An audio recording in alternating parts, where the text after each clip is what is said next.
Hello everyone, एक बार आप सभी का फिर से आपके अपने चैनल में स्वागत करती हूँ। आशा करती हूँ आप सभी की पढ़ाई बहुत अच्छी चल रही होगी। आज 14 नवंबर है, तो आप सभी को चिल्ड्रंस डे की बहुत बहुत बधाई। आयोग ने एक बहुत ही शॉकिंग न्यूज़ कल प्रकाशित की। जैसा कि मैं पहले की वीडियो में भी आपसे बता रही थी कि ये आयोग है, ये कुछ भी कर सकते हैं। हम एक्सपेक्ट नहीं कर रहे थे कि ये जो इनका एग्ज़ाम एक्सपेक्टेड ये नवंबर या दिसंबर या जनवरी तक कराएंगे। अभी तक जैसे आयोग की एक्टिविटी चल रही थी तो लग रहा था हाँ अब एग्ज़ाम डिले होने के 100% चांसेस हैं। लेकिन कल शाम को ही जैसे ही मैंने ये न्यूज़ देखी तो मैं भी शॉक्ड रह गई। फिर ये लगा कहीं ये न्यूज़ फेक तो नहीं है, क्योंकि आजकल फर्जी न्यूज़ बहुत वायरल हो जाती है, बहुत जल्दी वायरल हो जाती है। तो फिर काफ़ी देर के बाद हाँ जब तक मैं कंफर्म हुई कि हाँ ये न्यूज़ सही है, और एक शॉक से मतलब वाकई न्यूज़ बहुत शॉकिंग लगी, क्योंकि पहले ही आयोग ने हम लोगों को एक इन्फॉर्मेशन दी थी कि एग्ज़ाम के कम से कम 60 डेज़ पहले ही आपको अवगत करा दिया जाएगा। एग्ज़ाम कैलेंडर निकालने की बात कही गई थी कि आपको एग्ज़ाम कैलेंडर के थ्रू जो है एग्ज़ाम डेट 60 डेज़ कम से कम 60 to 70 डेज़ पहले आपको इन्फॉर्म कर दिया जाएगा।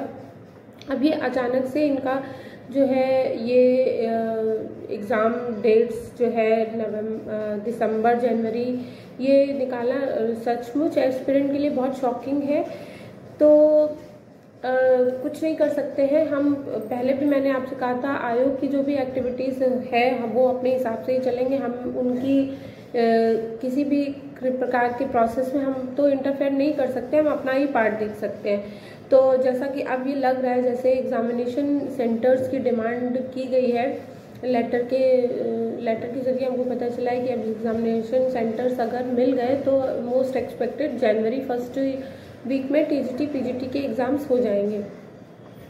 अब हमको जो है अपना एक स्पेशल टाइम टेबल बनाना पड़ेगा। आपके हाथ में जितने भी दिन हैं उसके हिसाब से आपको रणनीति बनानी पड़ेगी।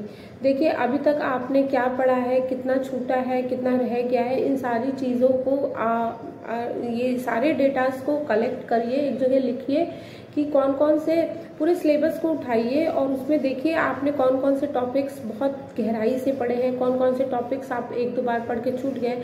ऐसे करते करते कुछ चीज़ों को फिल्टर करिए, और जो टॉपिक्स आपने पहले से पढ़ रखे हैं कुछ मजबूत स्थिति में है तो आप उनको वापस से रिवीजन करना स्टार्ट कर दीजिए।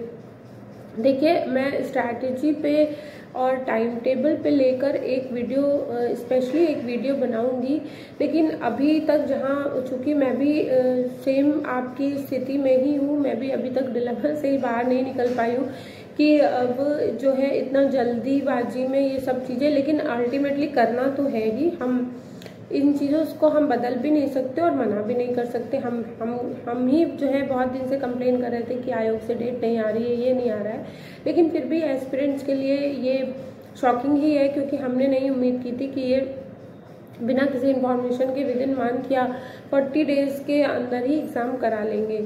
तो अब हमको ये जो है इसी के हिसाब से आगे चलना पड़ेगा कि हाँ जनवरी फर्स्ट वीक तक हमारे एग्ज़ाम्स 100% श्योरिटी से हो जाएंगे। इस आयोग ने इतने ताबड़तोड़ में ये डेट्स मतलब डेट तो अभी नहीं कंफर्म है, लेकिन हाँ मोस्ट एक्सपेक्टेड है कि जनवरी फर्स्ट वीक में हो जाएगा। इतनी जल्दबाजी में ये सारा जो है ये आयोग जो आजकल धरना प्रदर्शन यूपीपीएससी का चल रहा है उन्हीं का प्रेशर जो है यहाँ पे भी है, मुख्यमंत्री जी का प्रेशर ये एग्ज़ाम को लेकर हुआ है। तो इसीलिए शिक्षा सेवा चयन आयोग ने भी जल्दबाजी में ही ये सारे काम किए हैं।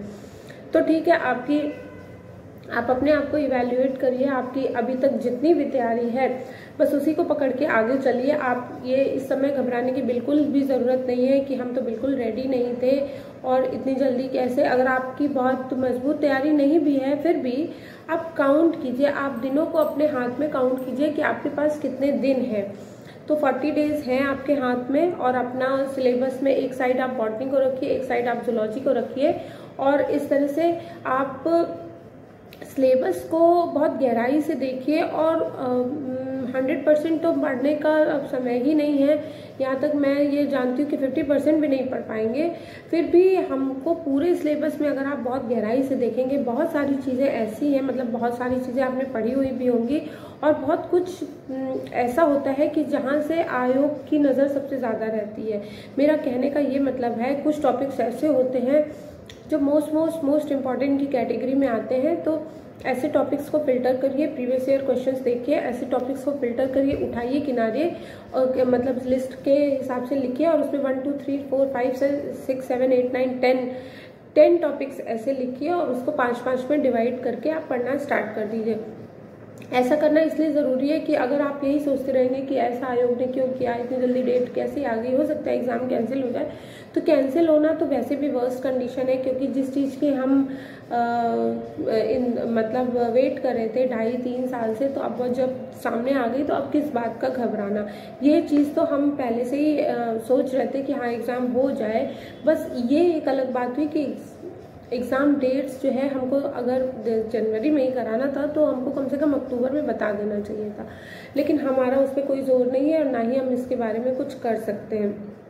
ठीक है, तो अब हमको पूरी तरह, अब पूरा आपका जो भी दिन भर का जो भी आप काम करते हैं, आप वर्किंग हैं, आप लेडीज़ हैं, आप हाउसवाइफ हैं, आप एक स्टूडेंट हैं, आप एक सिंपल पर्सन है, कुछ भी नहीं करते हैं, तब पर भी आप सारे कामों को सेकेंडरी लिस्ट में रखिए, और सिर्फ अपना सारा कंसंट्रेशन जो है एग्ज़ाम की तरफ लगा दीजिए, क्योंकि बाद में पछताने से बेहतर है ये आपका जो 1.5 से 2 महीना आगे आने वाला है, इसका टाइम टेबल ये आपके आगे के भविष्य को निर्धारित कर देगा। तो जहाँ तक मेरा मानना है कि हौसला बुलंद रखिए, और उसी के हिसाब से अपनी तैयारी को आगे धार देते चले जाइए। जो है इस समय निराश होने का समय नहीं है, वक्त ही नहीं है हमारे पास। निराश होने में भी कुछ समय जाता है, तो इतना ही समय बर्बादी क्यों करना, इतनी देर में हम एक पेज पढ़ सकते हैं। तो निराश होने का बिल्कुल समय नहीं है। 24 घंटों में जो बहुत ज़्यादा समय हमारा बर्बाद होता है वो 2 फैक्टर हैं, एक तो हमारी नींद और दूसरा हमारा मोबाइल। तो इन सबसे पहले अपनी लिस्ट में इन 2 चीज़ों को कट शॉर्ट करिए, काट छाट के मोबाइल को तो एकदम 0 की कैटेगरी में कर दीजिए, और कम से कम नींद लीजिए, जितना हमारे फ्रेश होने भर के लिए आवश्यक है उतना नींद लीजिए, और अपने टॉपिक्स से फिल्टर करिए, मतलब अपने सिलेबस से कुछ टॉपिक्स को फिल्टर करिए और वहाँ से स्टार्ट कीजिए। देखिए, एक वीडियो में मैंने आपसे कहा था, जब बहुत आगे तक का रास्ता आपको ना दिखाई दे रहा हो तो कम से कम उतना देखकर आगे बढ़िए जितना आपको दिख रहा है, जितना आपको साफ साफ दिख रहा है। आप थोड़ा सा आगे बढ़ेंगे तो आगे के रास्ते अपने आप क्लियर हो जाएंगे। मैं इस बात पर बहुत अधिक विश्वास करती हूँ। तो बहुत ज़्यादा सोचने की ज़रूरत नहीं है क्या होगा कैसे होगा, हम शुरुआत करते हैं, और हम अभी मान के रखते हैं हमारे पास सिर्फ और सिर्फ 40-45 डेज है। उसके हिसाब से चीज़ों को डिवाइड करिए और कम से कम स्टार्ट कीजिए। आज से डे 1 मान के स्टार्ट कीजिए। आगे जैसा जैसा होता जाएगा, जितना आपका सिलेबस रेडी हो जाएगा उसमें पेपर दीजिएगा, और इतने दिन मुझे लगता है रिवीजन के लिए पर्याप्त है। तो आगे बढ़िए और इस प्रकार से अपनी फ़िलहाल से जो है रिवीजन स्ट्रैटेजी तैयार करिए।